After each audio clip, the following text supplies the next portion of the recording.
जय हिंद साथियों, स्वागत है आपका द स्टडी स्पिरिट प्लेटफॉर्म पे। साथियों, मैं काफ़ी लंबे अंतराल से वीडियो बना नहीं पा रहा था, जिसका बड़ा वजह था समय का अभाव होना। पर लेकर आ चुके हैं ये वीडियो विशेष है क्योंकि 7 जुलाई को होने वाली है सीटेट का एग्ज़ाम। अब सीटेट आप पास नहीं करेंगे तो टीचर के लिए आपका एलिजिबल होना काफ़ी मुश्किल हो जाएगा। चाहे आप पेपर 2 वाले हों, चाहे पेपर 1 वाले हों, बीएड किए हुए हैं 6 to 8 में डालना है तो पेपर 2 होना चाहिए। यदि आप डीएलएड वाले हैं 1 to 5 में डालना है तो आपको सीटेट पेपर 1 होना चाहिए। पर पास कैसे करेंगे? बहुत सारे विद्यार्थियों ने तो पढ़ा ही नहीं, क्योंकि सीटेट को लिया गया हवे में कि मैराथन से हो जाएगा, 10 दिन में पास हो जाएंगे। अब सामने जब नज़दीक में आ गई एग्ज़ाम तो लग रहा है डर। सेट में आ रहे हैं नंबर 90, 92, 80, 85, 90। कन्फ्यूज़न है कि क्या हो पाएगा या नहीं हो पाएगा, क्योंकि आजकल जो सीटेट का पैटर्न होते जा रहा है वो लेंदी होते जा रहा है। पढ़ने वाला आप काफ़ी ज़्यादा पढ़ेंगे, गौर से पढ़ेंगे, फिर आपको आंसर निकलेगा, पता चले ना चले, ये भी बड़ी मुश्किल वाली हालात उत्पन्न हो चुकी है। कुछ लोगों का कहना है कि सीटेट का पैटर्न यूपीएससी जैसा हो गया है। हालांकि आडंबरों से बच के, पर लेंदी तो होता जा रहा है, मुश्किल होता जा रहा है। पर कैसे करेंगे? आसान भी है। ज़्यादा हम हवा बना लेंगे ना अपने सर पे तो एग्ज़ाम नहीं निकलेंगे। यदि आपने कम भी पढ़ा है, आपका आईक्यू ठीक ठाक है। आईक्यू ठीक ठाक इसलिए है क्योंकि आपने इतने सारे एकेडमिक्स पास करके आए हुए हैं, तो आपका आईक्यू है ठीक ठाक। इतना भी डल नहीं हो आप। यदि आपको कॉमन लेवल के भी आईक्यू है तो आपको सीटेट पास करने में कोई दिक्कत ही नहीं होगी। कैसे कोई दिक्कत नहीं होगी, इसी के स्ट्रेटजी को लेकर हम आज बात करेंगे। सबसे पहले बात करते हैं 6 to 8 वालों के लिए, पेपर 2 के लिए, फिर हम डीएलएड के वाले बच्चों के लिए 1 to 5 वाले जो पेपर 1 है उसके लिए बात करते हैं। 6 to 8 पेपर 2 वाले बच्चे कैसे करेंगे? पेपर 2 वाले बच्चों में सबसे बड़ी समस्या क्या है कि है उन्हें फोबिया ऑफ एसएसटी, कि एसएसटी है सबसे बड़ा समस्या। हो पाएगा या नहीं हो पाएगा? अब एसएसटी की फोबिया को कैसे करेंगे दूर? फोबिया जनरली हमारे मत्थे पे हावी है। यदि आपने बाकी 3 पर देखेंगे, 3 सेगमेंट पर, कौन कौन से 3 सेगमेंट है? सीडीपी, हिंदी और एक और लैंग्वेज जो इंग्लिश होगा या फिर संस्कृत होगा। यदि आपको उसकी थोड़ी थोड़ी पकड़ है तो इस एग्ज़ाम को पास करना एसएसटी के हव्ये को बनाकर माथे पे जो हेवी लोड ले रहे हैं उसको लेना ही नहीं चाहिए आपको। जैसे मैं बताता हूँ, 2 प्रकार के विद्यार्थी होंगे। एक तो उनके जिसके एसएसटी अच्छे होंगे और एक वो जो इनके एसएसटी एकदम डल लेवल के होंगे। लेकिन एसएसटी में 60 सवालों में 30 सवाल पेडागोजी के भी हैं। सीडीपी पेडागोजी ही है। हिंदी में 15 पेडागोजी है, इंग्लिश में पेडागोजी है। आपको पेडागोजी एक सब्जेक्ट को पढ़ लेना है, सिर्फ कहीं से भी मैराथन ही करना है, लंबे वीडियो ही देखना। मैराथन ही 2 लोगों का मैराथन देख लो, सीडीपी का सिर्फ, पेडागोजी का सिर्फ, बाकी का काम हो जाएगा। हिंदी और इंग्लिश की आधे घंटे की वीडियो आपको कहीं मिल जाएगी, या फिर 2 पेज 5 पेज का नोट्स आपको मिल जाएगा। आप पढ़ के हिंदी और इंग्लिश का काम चला लेंगे। बाकी कितने नंबर का कैसे बंटवारा किया जाए? जिनके एसएसटी अच्छे नहीं हैं, बताओ 60 में 30 नंबर का पेडागोजी है, उसमें से निकाल लो 20 और कहीं इधर से निकाल लो 15, 35 निकाल लो। 35 नहीं निकलेंगे आपसे 60 में, 25 गलत करने हैं। 35 आपसे नहीं होगा, हो जाएगा 35। बाकी जगह 20 से ला लो, 95 हो गए, सीटेट पास हो गए तुम। अरे बाकी जगह 20 60 हो गया। सीडीपी 20, हिंदी में 20 नंबर ले आओ, इंग्लिश या संस्कृत जो भी सेकेंड लैंग्वेज है तुम्हारी 20 नंबर ले आओ, 60 हो गए। और 35 नंबर ले आओ एसएसटी में, 95 हो गए। आप ऐसे जनरल कैटेगरी से भी हो तो पास हो गए। पास ही करना है ना दोस्त। अब तो मेरिट बन ही नहीं रही सीटेट के नंबर बेस पे कहीं भी, बिहार में भी, तो काहे परेशान हो रहे हो?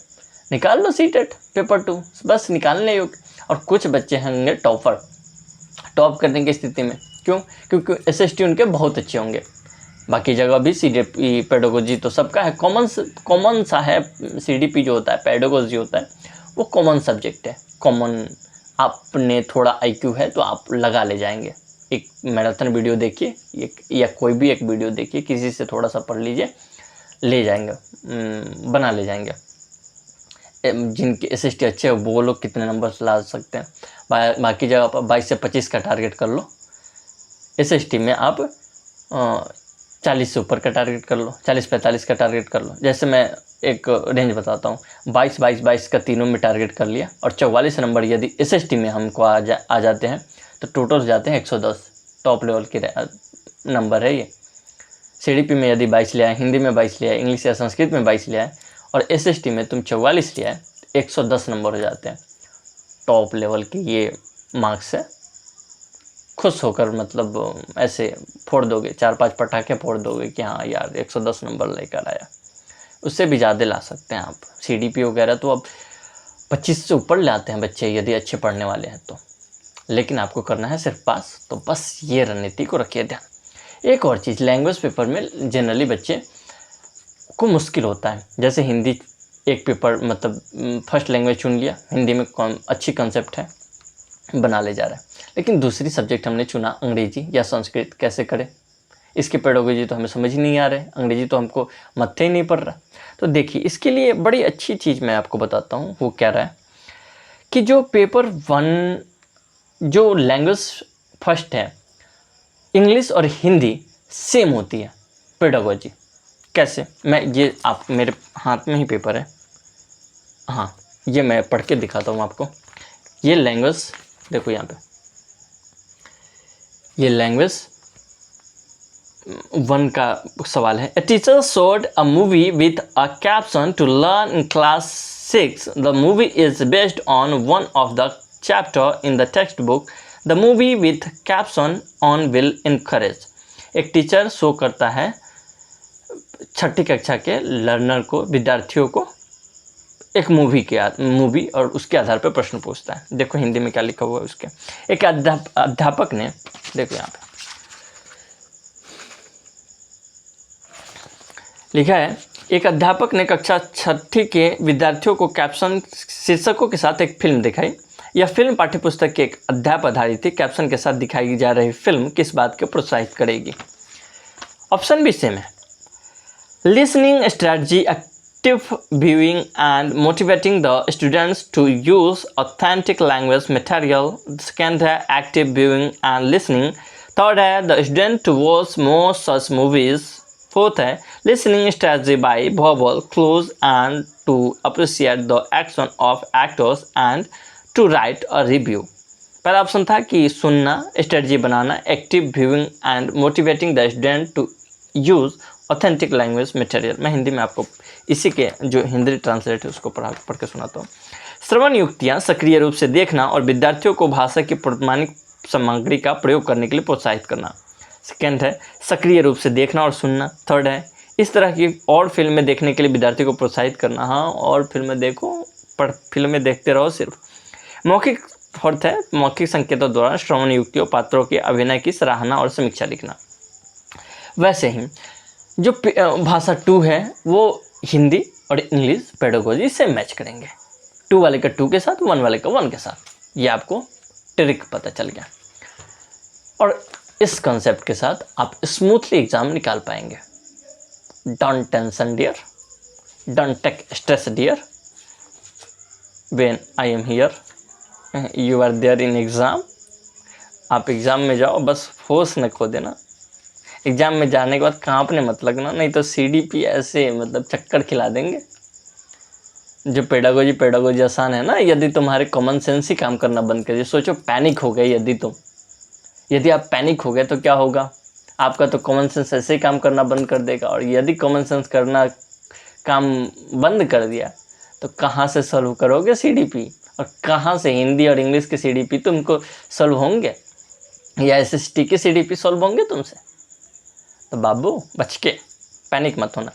एग्जाम में पैनिक ना होने का एक बड़ा सा उपाय बताता हूँ. आप जाना और बाकी लोगों को गौर से देखो और हंसो कि बच्चे टेंशन में हुए पड़े हैं, छोटी सी बात के लिए टेंशन में हुआ पड़ा है. मैं जब सीटेट देने गया, हमारे आगे एक महिला बैठी थी, प्रेग्नेंट थी।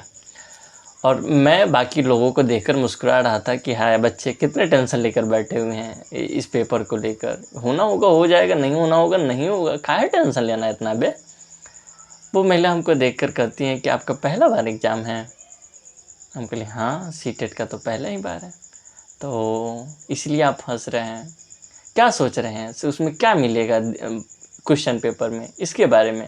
बोले हाँ इसी के बारे में सोच रहे हैं। मैं मज़े ले रहा हूँ पूरे क्लासरूम का। आपको क्या पता कि हाँ ये मेरी स्ट्रेटजी है। आप इस स्ट्रेटजी को अपनाओ और पैनिक नहीं करने का। सीटेट में यदि पैनिक हो गया, पक्का कह रहा हूँ मैं, यदि पैनिक हो गया तो बाबू ना निकलेगा एग्ज़ाम, कि कॉमन सेंस का एग्ज़ाम है और कॉमन सेंस तुम्हारे काम करेंगे नहीं, तो फिर रह जाओगे नीचे। 70-72 आएंगे, 75 एक सेट में आ रहे हैं तुम्हारे 90, 95, 100, और एग्ज़ाम में देकर आओगे 70, 72, 75, 80, 82 यहाँ तक। अब हम बात कर लेते हैं थोड़ा सा DLED वाले बच्चे जो कि 1 to 5 देंगे, पेपर 1 को देंगे। अब पेपर 1 वाले बच्चों में होते हैं 5 subject, math, EVS, Hindi, English और CDP। अब CDP अब यही है, 20-20 टारगेट कर लो यदि तुमको नहीं आता है बे, 20-20 टारगेट कर लो, 20-25 100 हो गए, अच्छे मार्क्स से धूम धड़के से पास कर जाएंगे आप। 30 में 20 नहीं आएंगे आपके तो क्या आएंगे जी। और यदि अच्छे पढ़ने वाले टारगेट कर लो 25-25, 125 आ जाएंगे। ऐसे धूम धड़के से लड़ाते हुए, झंडा गाड़ते हुए जाना कि भाई 125 आए।